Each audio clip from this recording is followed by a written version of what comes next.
छत्तीसगढ़ में नक्सलवाद के मुद्दे पर एक बार फिर से सियासत शुरू हो गई है और ये नई बहस कांग्रेस के दिग्गज नेता और पूर्व डिप्टी सीएम टीएस सिंहदेव के उस बयान से शुरू हुई जिसमें उन्होंने सूबे के जो साई सरकार है उसकी तुलना भगवान राम से कर दी, जिसके चलते कांग्रेस और बीजेपी में एक नई जंग छिड़ गई है। क्या है ये पूरा मामला, इस रिपोर्ट में आप देखें।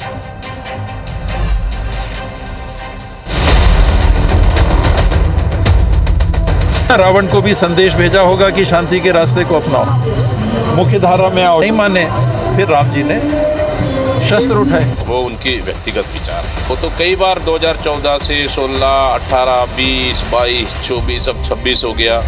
इसमें एक मत होने की जरूरत है और एक मैच्योरिटी की जरूरत है। वो मैच्योरिटी टीएस बाबा जी ने दिखाई। दीपक बैज प्रवक्ता है भूपेश बघेल जी के, स्पोक पर्सन। छत्तीसगढ़ की राजनीति में नक्सलवाद हमेशा से ही हॉट टॉपिक रहा है। नक्सलियों के खात्मे को लेकर सालों से सियासी जंग जारी है।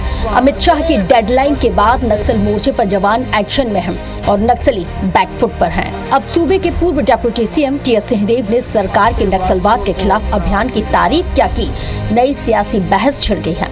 दरअसल बीते दिनों बस्तर पंडुम में पहुंचे केंद्रीय गृह मंत्री अमित शाह ने नक्सलवाद के खिलाफ जमकर वो गरजते हुए नजर आए।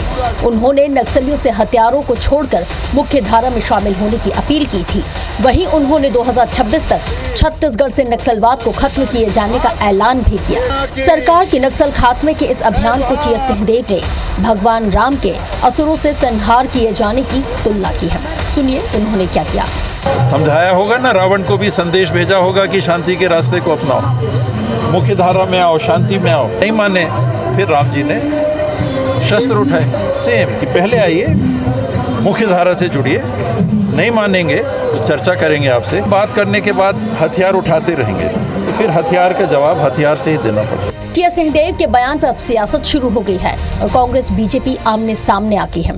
पीसीसी चीफ दीपक बैज ने जहां टीएस सिंहदेव के बयान को व्यक्तिगत बयान बताया तो वहीं सरकार की नक्सल खात्मे की डेडलाइन पर भी सवाल खड़े कर दिए, जिस पर पलटवार करते हुए बीजेपी विधायक अजय चंद्राकर ने टीएस सिंहदेव के बयान का समर्थन करते हुए बैज को भूपेश बघेल का प्रवक्ता करार दिया।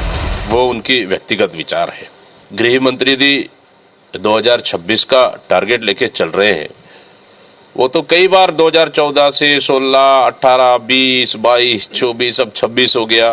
पता नहीं 28 होगा या 30 होगा। वो तो डेट पे डेट, तारीख के तारीख बढ़ाते जा रहे हैं। नक्सली आंदोलन चलता रहे भूपेश बघेल जी ये चाहते हैं। निपटे तो कैसा निपटे ये चाहते हैं। इसमें एक मत होने की जरूरत है और एक मैच्योरिटी की जरूरत है। वो मैच्योरिटी टीएस बाबा जी ने दिखाई। भूपेश बघेल जी तो हर विषय में राजनीति खोजेंगे और दीपक बैज जी के बारे में हमेशा बोलता हूं कि वो छाया से निकल नहीं पाए हैं। वो प्रवक्ता है भूपेश बघेल जी के, स्पोक पर्सन है। कुल मिलाकर छत्तीसगढ़ में नक्सलवाद पर राजनीति होना कोई नई बात नहीं है। चाहे सरकार किसी की रही हो, विपक्ष में जो भी रहा उसे सरकार की कार्यप्रणाली पर अक्सर सवाल ही उठाए हैं। लेकिन टीएस सिंहदेव ने जिस तरह से सरकार के नक्सल खात्मे के अभियान की भगवान राम से तुलना की, उसे कांग्रेस खुद अपने स्टैंड से अलग नजर आ रही है और उनके बयान से पल्ला झाड़ती भी दिख रही है। ऐसे में सियासी वार पलटवार से हटकर जरूरत है कि नक्सलवाद के मुद्दे पर सभी एकजुट हों ताकि छत्तीसगढ़ को लाल आतंक से मुक्त किया जा सके और शांति कायम हो सके। Bureau report IBC 24।